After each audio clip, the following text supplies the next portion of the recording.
Praise the Lord, hallelujah. खुदावन के नाम की महिमा हो जिसने आज का दिन हमें दिया है कि हम उसके नाम की हम्द व सिताइश और धन्यवाद करें। वो जिंदा खुदावन है और सिंहासन पर आज भी विराजमान है।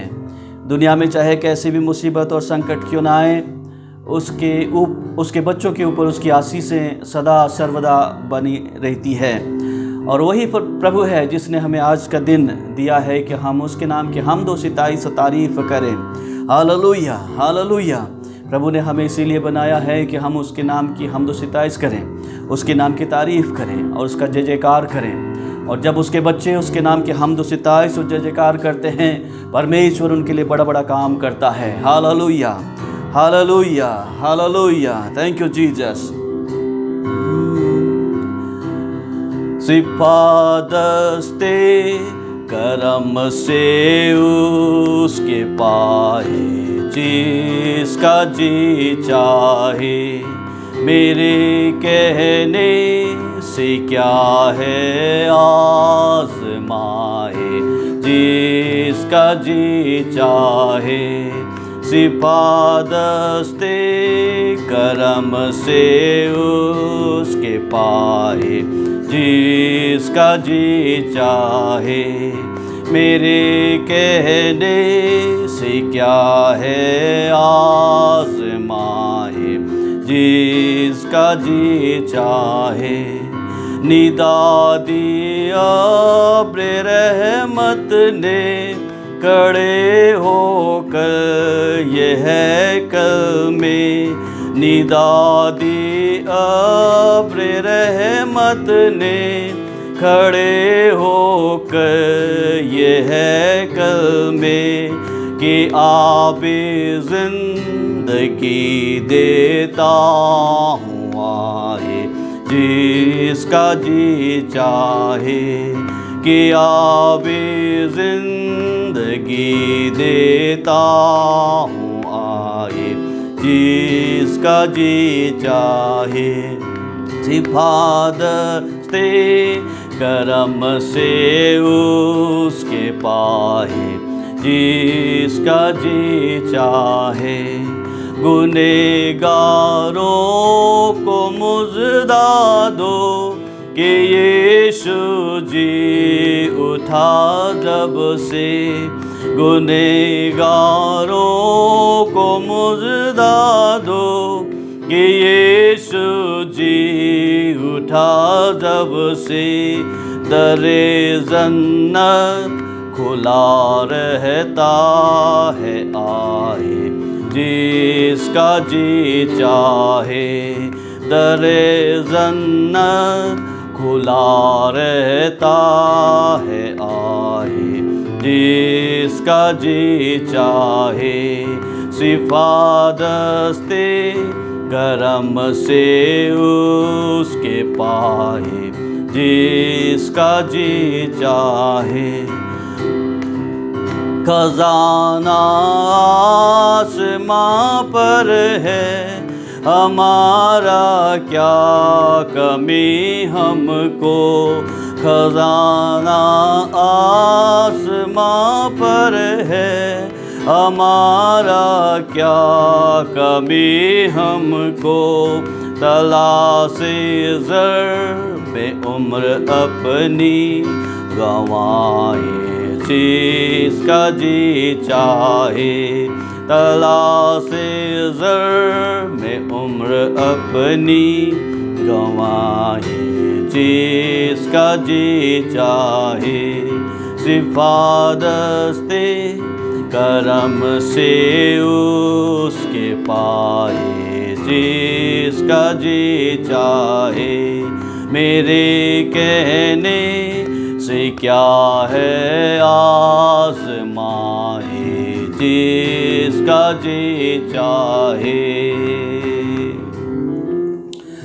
हालेलुया। प्यारे प्रभु जी, आज सुबह की सुंदर दिन के लिए जो तेरी बड़ी दया से हमें मिला है, उसके लिए हम तेरा धन्यवाद करते हैं, तेरा शुक्र करते हैं। तेरी उपस्थिति तेरे बच्चों के साथ आज तक बना हुआ है, उसके लिए भी धन्यवाद करते हैं। प्रभु तूने अपने बच्चों को हर प्रकार के आशीषों से आशीषित किया है, उसके लिए भी धन्यवाद करते हैं। प्यारे खुदावन, तूने इस भारी मुसीबत के समय में भी प्रभु हमारा हाथ नहीं छोड़ा है, हमें अपने धर्म में देने हाथ से संभाल के रखा है और प्रभु हमें बल पर बल देता जाता है कि हम तेरी आशीषों को जो हमारे जीवन में हर रोज़ देता है उसका भरपूरी से आनंद उठा सकें। तेरा धन्यवाद देते हैं प्रभु, ये दिन जो तेरी ओर से हमें मिला है, हमारी प्रार्थना है कि ये दिन हमारे लिए, हम सब के लिए मुबारक बनाना। और प्रभु जी, इस दिन हम तेरी आशीषों को बहुतायत से अपने जीवन में अनुभव कर पाएँ, ऐसा हम तुझसे प्रार्थना करते हैं। बड़ी मदद और सहायता कर खुदावन, हमारी सहायता कर, हमारे संग रह खुदावन। खास करके हम अपने बुजुर्गों के लिए प्रार्थना करते हैं, उन सब को संभालना, अपने पंखों काट में छिपाना, ताकि प्यारे खुदावन वो हमारे लिए जो एक बड़ी आशीष है, उनकी उपस्थिति जो हमें हियाब देती है, और खुदावन उनका अनुभव जो हमें आगे बढ़ने के लिए बल देता है, उसके लिए हम धन्यवाद करते हैं। और इसलिए हमारी प्रार्थना प्रभु, उन सब को संभालना और अपने पंखों काट में छिपाना। इस हफ्ते में जितने लोगों का जन्मदिन रहा है प्यारे प्रभु जी, हर एक के लिए धन्यवाद करते हैं, सबको बड़ी आशीष दे। जिनका वेडिंग एनिवर्सरी रहा है उनके लिए भी हम धन्यवाद करते हैं, उनको भी बड़ी बरकत दे प्यारे प्रभु। यदि कोई कलीसिया में कमज़ोर है प्रभु, हम उनके लिए तुझसे चंगाई मांगते हैं और प्रार्थना करते हैं खुदावन, अपना हाथ बढ़ाकर उनको छू ले और उन्हें पूरी तरह से स्वस्थ कर, क्योंकि ये विनती हम अपने उद्धारकर्ता प्रभु यीशु मसीह के नाम से मांगते हैं, आमीन। पिछले हफ्ते मैंने आपको एक वीडियो फॉरवर्ड किया था और मैं सोचता हूं कि आप सब ने समय निकाल कर उसे देखा होगा। वीडियो का शीर्षक था अ हैंडफुल ऑफ राइस, मुट्ठी भर चावल। और ये वीडियो जो है बहुत ही शानदार तरीके से बनाया गया है, और अगर आपने ध्यान से देखा होगा तो आपको शायद आपको बड़ी आशीष मिली होगी, मैं ऐसा समझता हूँ। और उसी वीडियो के आधार पर आज का संदेश, संक्षिप्त संदेश जो है मुट्ठी भर चावल पर ही आधारित है। और मैं सोचता हूँ कि मैं अपने संदेश को बहुत ही संक्षिप्त रखूँ, क्योंकि मुझे डेटा से पता चला है कि बहुत कम ही लोग पूरा सरमन देख पाते हैं। शायद हम में से बहुतों को अपने डेटा खर्च होने का फ़िक्र रहता है और इसलिए शायद नहीं देखते हैं। तो मेरी प्रयास रहेगा कि आज मैं संक्षिप्त में पूरा संदेश आप तक पहुंचाऊं। मुट्ठी भर चावल जो वीडियो है, हैंडफुल ऑफ राइस, वो मिज़ोरम की कलीसिया के ऊपर शूट की गई है। और जब मैंने उसे देखा तो मुझे व्यक्तिगत रूप से बहुत प्रेरणा मिला, और उसने मेरे अंदर एक ऐसी जिज्ञासा उत्पन्न किया कि हम चाहे कितने भी थोड़े लोग क्यों ना हों, लेकिन यदि हम प्रभु के लिए कुछ करना चाहते हैं तो हम उस मुट्ठी भर चावल से बहुत कुछ कर सकते हैं और प्रभु के नाम की महिमा कर सकते हैं, उसके लिए बहुत कुछ कर सकते हैं। सो उसी विषय पर आधारित आज का जो वचन का भाग है वो मरकुस रचित सुसमाचार उसका 12 अध्याय 41 से लेकर के 44 वचन तक है। मरकुस रचित सुसमाचार उसका 12वां अध्याय और 41 वचन से लेकर के 44 वचन तक। यहाँ पर इस प्रकार से लिखा है, वह अर्थात यीशु मसीह मंदिर के भंडार के सामने बैठकर देख रहा था कि लोग मंदिर के भंडार में किस प्रकार पैसे डालते हैं। इतने में एक कंगाल विधवा ने आकर 2 दमड़ियाँ जो एक अधेले के बराबर हैं डाली। तब उसने अपने चेलों को पास बुलाकर उनसे कहा, मैं तुमसे सच कहता हूँ कि मंदिर के भंडार में डालने वालों में से इस कंगाल विधवा ने सबसे बढ़कर डाला है, क्योंकि सब ने अपने धन की बढ़ती में से डाला है, परंतु इसने अपनी घटी में से जो कुछ उसका था अर्थात अपनी सारी जीविका डाल दी है। ये सच्ची घटना है ये मनगढ़ंत कहानी नहीं है। और ये घटना जो है प्रभु यीशु मसीह के आँखों के सामने घटित हुआ, और ये वृत्तांत स्वयं हमारे प्रभु यीशु मसीह ने कह डाला है, जो मरकुस रचित सुसमाचार 12 अध्याय के 41 से लेकर 44 वचन में पाया जाता है। और ये अनुच्छेद हमें लूका रचित सुसमाचार उसके 21 अध्याय 1 से लेकर के 4 वचन में भी हमको मिलता है। मुट्ठी भर चावल कितना होता है? थोड़ा सा। एक मुट्ठी में कितना आ सकता है? जब मैं उस वीडियो को देख रहा था तो मैंने पाया कि वहाँ की स्त्रियाँ, मिज़ोरम की स्त्रियाँ, अपने खाना बनाने से पहले चावल जो है वहाँ का एक दैनिक भोजन है, और हर टाइम लोग उसको खाते हैं, और इसलिए उनका एक जीवन का हिस्सा है। सो ये महिलाएं जो प्रभु में विश्वास करती हैं, खुदा के काम को कैसे बढ़ा सकते हैं, उसके प्रति अपना सहयोग कैसे प्रदान कर सकते हैं, इस वीडियो के द्वारा हमको बताया गया है।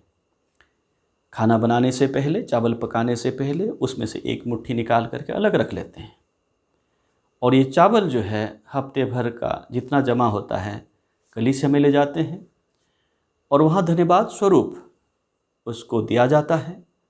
और जब बहुत ढेर सारा चावल जमा होता है उसको मार्केट में बेचा जाता है। बेच करके जो धन आता है वो प्रभु के काम के लिए लगाया जाता है। इन महिलाओं में बड़ा बोझ है कि प्रभु के काम कैसा आगे बढ़ाया जाए, और इस कार्य में वो किस प्रकार से सहयोग कर सकते हैं, उसके लिए वो करते हैं। और आपको यह जानकर ताज्जुब होगा कि आज सर्वाधिक मसीही मिशनरी जो भारत में पाए जाते हैं वो मिजोरम से हैं। ये धन जो आया उनके पास सेवा में लगाते हैं, उससे मिशनरियों को सपोर्ट करते हैं, और इस प्रकार से काम बढ़ता चला जा रहा है। बहुत छोटा सा है लेकिन बहुत बड़ा काम है। प्रभु छोटी शुरुआत को तुच्छ नहीं जानता है। जो कुछ हम करते हैं खुदावन के लिए वो बहुत बड़ी चीज़ होती है। हमको कभी कभी लगता है कि हमने कुछ भी नहीं किया है, या हम ये सोचते हैं कि जब हमारे पास बहुत होगा, करोड़ों रुपये जमा होंगे तभी हम कुछ कर पाएंगे, या फिर हमारे पास ढेर सारा संपत्ति होगा तभी हम कुछ कर पाएंगे। अजीजों, जब हम अपने थोड़े से स्रोत में से जो खुदावन हमको देता है उससे प्रभु के लिए काम शुरू करते हैं, तो उसमें वो बरकत डालकर बहुत बड़ा बना लेता है, बहुत ढेर सारा उसको बरकत देता है, और बहुत से लोग उससे आशीष प्राप्त करते हैं। मैंने ऐसा सुना है कि अमेरिका के अंदर कुछ रिटायर्ड लोग हैं, और उनके पास रिटायरमेंट के बाद जो कुछ भी पैसा आता है वो बहुत थोड़ा होता है। वो उनके अपने ज़रूरतों को पूरा करने के लिए ही पर्याप्त होता है। लेकिन जब वो सोचते हैं कि दुनिया के कोने में बहुत से ऐसे लोग हैं जिनको सुसमाचार नहीं मिला है, तो उन तक सुसमाचार प्रचार करने के लिए किस प्रकार से उनका सहयोग हो, उसके लिए वो बड़ा प्रयास करते हैं। और मैंने सुना है कि वो आसपास के घरों में जाते हैं और लोगों से कहते हैं कि आप जो भोजन बाज़ार से खरीद के लाते हो, पैक्ड फूड जो टीन के डब्बों में बंद होकर आता है या दूसरे डब्बों में, आप भोजन तो ले लो, उसके भोजन सामग्री जो उसमें है वो आप रख लो, लेकिन जब वो डब्बा खाली हो जाएगा तो उसे मत फेंकना, हम उसे ले जाएंगे। और ये बुज़ुर्ग महिलाएं और बुज़ुर्ग पुरुष, स्त्री पुरुष दोनों जाकर के लोगों के यहाँ से ये टीन के डब्बे और छोटे छोटे सामग्री जो बेचा जा सकता है एकत्रित करते हैं, और उनको ले जा कर के कबाड़ी मार्केट में बेचते हैं, और उससे जो धन आता है वो अपने लिए नहीं बल्कि सेवा के लिए इधर उधर जहाँ जहाँ ज़रूरत है भेजते हैं। और उनके इस प्रयास को प्रभु आदर देता है, सम्मान देता है, और उसके द्वारा दुनिया में बड़ा काम हो रहा है। प्रियो, ये छोटा छोटा प्रयास हम करते हैं, हमें प्रेरित ये जो घटनाएं हमको बहुत प्रेरणा प्रदान करती है, और हमें बल देता है कि हम भी क्यों ना प्रभु के लिए कुछ ना कुछ करें। ये स्त्री हम बहुत अच्छी तरह से समझते हैं कि एक विधवा है, और यहाँ पर जो शीर्षक लिखा गया है, कंगाल विधवा का दान। ये विधवा बहुत धनी नहीं थी, उसके पास थोड़ा ही धन था, थोड़ा ही संपत्ति था, 2 दमड़ी।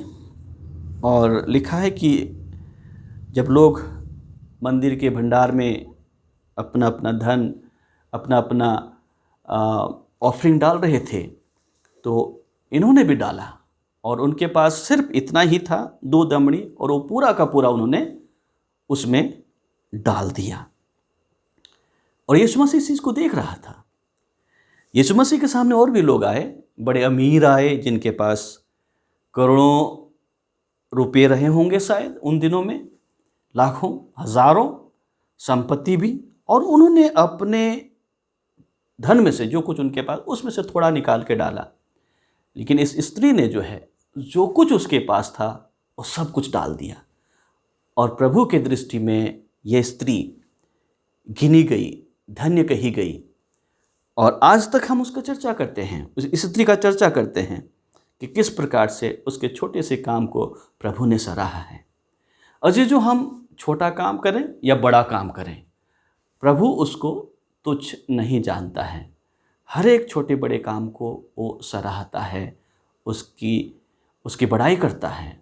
और ये जो मिजोरम की स्त्रियां हैं, मुट्ठी भर चावल जो रोज़ बचाती हैं अपने खाने में से, वो उनके लिए बड़ी बरकत, न केवल उनके लिए बल्कि पूरे मसीह समुदाय के लिए, कलीसिया के लिए बरकत का कारण ठहरता है। और प्रभु उसके द्वारा बड़ा काम कर रहा है, हमारे द्वारा भी ऐसा काम कर सकता है। विधवा के पास थोड़ा सा था। मैं पिछले दिनों में कुछ परिवारों में गया विजिटिंग करने के लिए, थोड़ा समय बिताया और उनके साथ संगति किया, दुआ किया मैंने, और चलते चलते उन्होंने मुझे एक लिफाफा पकड़ाया। कहा कि हमने पिछले 3 महीने से जो दशमांश नहीं दिया था, इसमें रखा है, आप इसको ले जाइए। और ये दशमांश उस परिवारों से आया जहाँ पर उनके पास बहुत इनकम नहीं था, थोड़ा था। उन्होंने मुझे पकड़ाया, दुआ किया, आशीष मांगा, और फिर मैं चल दिया। और वो जो है ट्रेजरी में, चर्च के ट्रेजरी में चला गया। ये 2 परिवार जहाँ मैंने विजिट किया, वो आर्थिक रूप से संपन्न नहीं है। ये दोनों परिवार जिन स्त्रियों के द्वारा ये दशमांश पिछले 3 महीने का आया, वो नौकरी नहीं करते हैं। ये दोनों परिवार बहुत अमीर नहीं हैं। ये दोनों परिवार, स्त्रियां बुजुर्ग हैं, लेकिन वो समझते हैं कि अगर हमें प्रभु की आशीष पाना है, उसे बरकत पाना है, तो जो कुछ उसने हमको दिया है और जो उसमें से जो उसका हिस्सा बनता है, उसे हमें देना चाहिए। हमारे कलीसिया में से बहुत से अजीज़ हैं जो ऑनलाइन पेमेंट के थ्रू अपना दशमांश प्रभु को देते हैं और मुझे सूचित करते हैं। मुझे इसलिए सूचित नहीं करते हैं कि मैं उनका प्रचार करूं, बल्कि इसलिए उनके दुआ किया जाए, प्रार्थना किया जाए। मैं ये नहीं कह रहा हूं कि मैं किसी व्यक्ति का गुणगान कर रहा हूं, बल्कि ये सिखाने का प्रयास कर रहा हूं कि अगर हमें प्रभु की आशीष को बहुतायत से पाना है, हमें उसका हिस्सा जो बनता है वो देना ज़रूरी है, बहुत ज़रूरी है। और जब हम उसे देते हैं, प्रभु उसको बड़ा बरकत देता है, कलीसिया में आशीष लाता है। ये स्त्री जो है हमारे लिए एक उदाहरण ठहरती है। उसने किसी से सलाह मशवरा नहीं किया कि मुझे जो 2 दमड़ी मेरे पास है और यही मेरी जीविका का हिस्सा है, कुछ परवाह किए बिना खुदावन के लिए दे दिया। अजीजों, प्रभु की बरकत तो सभी चाहते हैं, मैं भी चाहता हूँ, लेकिन क्या हम जो खुदावन ने हमें दिया है उसका हिस्सा जो खुदावन का बनता है वो देते हैं या नहीं। हमें अगर बरकत पाना है तो हमें चाहे परिस्थिति कैसी भी क्यों ना हो, उसका हिस्सा निकाल कर अलग रखना बहुत ज़रूरी है। मुट्ठी भर चावल बहुत बड़ी चीज़ नहीं है। 100 रुपये में 10 रुपया बहुत बड़ा नहीं है, लेकिन वो 10 रुपये जब 100 रुपये में से 10 रुपये हम निकाल के अलग रखते हैं, प्रभु उसको देखता है। देखो, इस स्त्री के पास, इस पुरुष के पास, इस परिवार में ज़्यादा कुछ नहीं है, लेकिन वो थोड़े में से भी जो मैंने उसको दिया उसमें विश्वास योग्य रहा, और जब थोड़े में विश्वास योग्य रहा, प्रभु उसको और बरकत देता है। बरकत पाने का यही तो तरीका है। हम बरकत पाना चाहते हैं, लेकिन तरीके कभी कभी नहीं समझते हैं। प्रियो, हमें ये सीखना है। अगर हमको प्रभु से बरकत पाना है, उसकी आशीष से अपने जीवन में बहुतायत से अनुभव करना है, तो हमको इस विधवा से सीखना बहुत ज़रूरी है। हमको उन स्त्रियों से जो मिज़ोरम में रहती हैं उनसे भी सीखना बहुत ज़रूरी है, ताकि प्रभु हम पर कभी दोष ना लगा पाए और कभी ऐसा ना कहे कि हमने उसकी चोरी की है। जिस प्रकार से मलाकी की किताब में प्रभु कहता है 3 अध्याय में 6 वचन से आगे को लिखा हुआ है, क्योंकि मैं यहोवा बदलता नहीं, इसी कारण हे याकूब की संतान तुम नष्ट नहीं हुए। अब खुदावंद के कलाम, उसके प्रतिज्ञा बिल्कुल सत्य है, वो बदलता नहीं है। इसलिए याकूब की जो संतान है वो नष्ट नहीं हुए हैं, और हम भी कहीं ना कहीं उसी संतान में से जुड़े हुए हैं। 7वें वचन में कहता है, अपने पुरखाओं के दिनों से तुम लोग मेरी विधियों से हटते आए हो और उनका पालन नहीं करते। ये एक किस्म का दोषारोपण है खुदावन की ओर से। प्रियो, हम इस प्रकार के दोषारोपण से बचें और जो हिस्सा खुदावन का है हम उसे दें। जो खुदावन हमको देता है और हम उसमें विश्वास योग्य रहते हैं, प्रभु उसमें बहुत बरकत देता है। आगे लिखा है, तुम मेरी ओर फिरो तो मैं भी तुम्हारी ओर फिरूंगा। बहुत सिंपल सी शर्त है। खुदावन के सम्मुख खुदावन हमारे सामने बहुत कॉम्प्लिकेटेड चीज़ नहीं रखता है। हमें ये नहीं कहता है कि पहले ये करो, पहले वो करो, तब मैं ये करूँगा। सीधा सा, मेरी ओर फिरो, मैं तुम्हारी ओर फिरूँगा। लेकिन हम क्या सोचते हैं कि बस प्रभु हमारी ओर फिरता रहे, हम उसकी ओर ना फिरे। और जब ऐसा होता है तो हम फिर प्रभु की आशीषों से वंचित रह जाते हैं, और तब हमको फिर वो कटघरे में खड़ा करके कहता है कि तुम मुझसे हट गए हो। लेकिन जब हम उसकी ओर फिरते हैं या उसके ओर मुड़ के देखते, उसके पास जाते हैं, तो परमेश्वर जो है हमारी ओर आता है। साफ साफ कहा गया है, तुम मेरी ओर फिरो तब मैं भी तुम्हारी ओर फिरूंगा। सेनाओं के यहोवा का यही वचन है। परंतु तुम पूछते हो, हम किस बात में फिरें? क्या मनुष्य परमेश्वर को धोखा दे सकता है? एक बड़ा सवाल। मैं यहीं रोकता हूं, आगे को नहीं पढ़ूंगा। क्या मनुष्य परमेश्वर को धोखा दे सकता है? इंसान को धोखा देना बहुत आसान है और उसका फ़ायदा भी मिलता है हमको कभी कभी जब हम लोगों को धोखा देते हैं।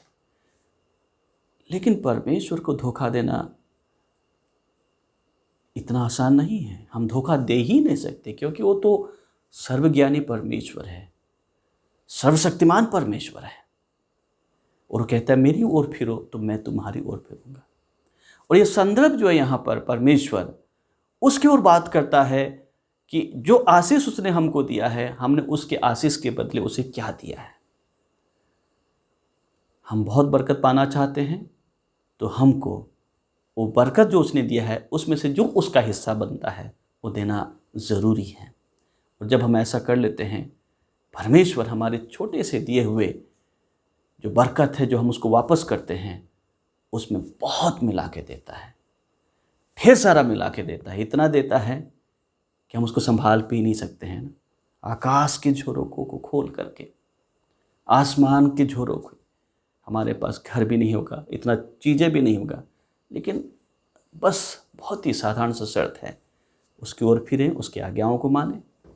उसने जो बरकत दिया उसमें से जो उसका हिस्सा बनता है उसे हम दें, तो परमेश्वर हमारे लिए इतनी आशीष से बरसाएगा कि हम उसको संभाल नहीं सकेंगे। सिर्फ मुट्ठी भर, ज़्यादा नहीं, मुट्ठी भर, थोड़ा सा विधवा ने जो कुछ उसके पास था दे दिया है, बेफिक्र होकर के। लेकिन उसके पास, मैं जानता हूँ, आगे लिखा नहीं गया है, प्रभु ने उसको बड़ी बरकत दी हुई होगी, उसको कभी कमी नहीं हुआ होगा जब तक वो जिंदा रही है। प्रियो, ये संदेश आज मेरे मन में इसलिए आया क्योंकि मैं उन दो परिवारों से जो इतने सक्षम नहीं हैं, लेकिन उन्होंने अपने जो कुछ उनके पेंशन में से आता है उसमें थोड़ा थोड़ा निकाल करके रखा और कहा हम चर्च नहीं जा पा रहे हैं, लेकिन ये ज़रूर है जो खुदावन का हिस्सा है उसे देना है, बहुत ज़रूरी है। प्रियो, हम कोशिश करें, कोशिश नहीं, हम उसको अभ्यास बना लें अपने जीवन का कि जो कुछ खुदावन हमको देता है उसका हम पहला हिस्सा उसे ज़रूर दें। यदि हमें बरकत पाना है तो हमको ये करना ज़रूरी है। एक पासवान ने अपने बच्चों को इस प्रकार से सिखाया कि बच्चों, जब तुम्हें तनख्वाह मिले, जब तुम नौकरी करने जाओ और तनख्वाह मिले, तो पहला काम यही करना कि जैसे तुम्हारे खाते में धन आए उसमें से 10वांश निकाल के रख लेना, उसके बाद ही खर्च करना है। ये मत सोचना कि अभी संडे आने में 2 दिन बाकी है, 3 दिन बाकी है, उस तब तक जो है तब मैं अपना धन निकाल करके चर्च में ले जाऊंगा और बाकी खर्चे पानी में लग जाएं। उन्होंने कहा ऐसा नहीं है, आपको जो भी मिलता है पहले वो हिस्सा निकालो, उसके बाद जो आपके पास बचता है उसे खर्च करो, प्रभु बड़ी बरकत देगा।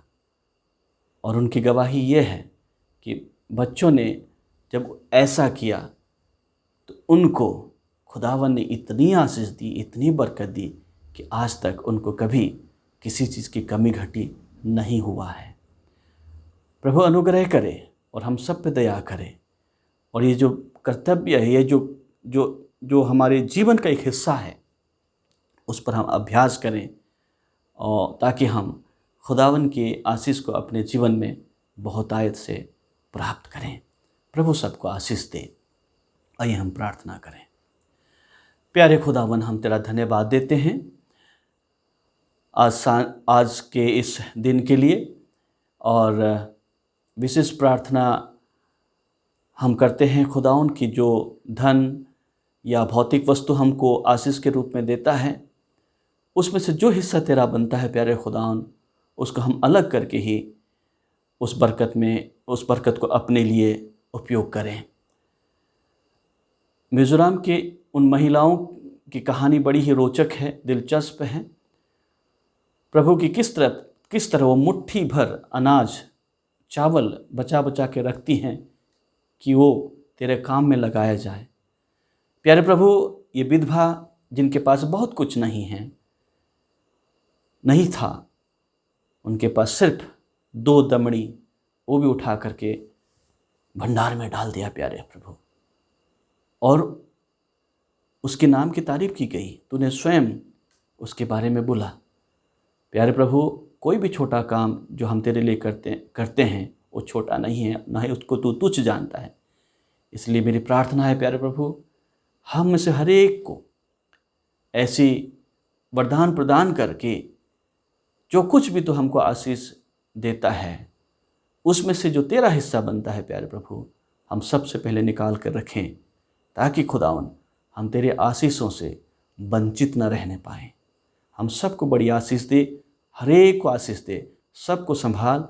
और इस मरी के समय प्यारे खुदावन, मैं हर एक को तेरे हाथों में सौंपता हूँ, ताकि प्यारे प्रभु सभी लोग स्वस्थ रहें, तुझसे आशीष प्राप्त करें, और खुदावन तेरे नाम की स्तुति महिमा निरंतर करते रहें। ऐसा प्रार्थना करते हैं तेरा धन्यवाद हो, तूने हमारी प्रार्थना सुन लिया है, क्योंकि ये विनती हम अपने उद्धारकर्ता प्रभु यीशु मसीह के नाम से मांगते हैं, आमीन।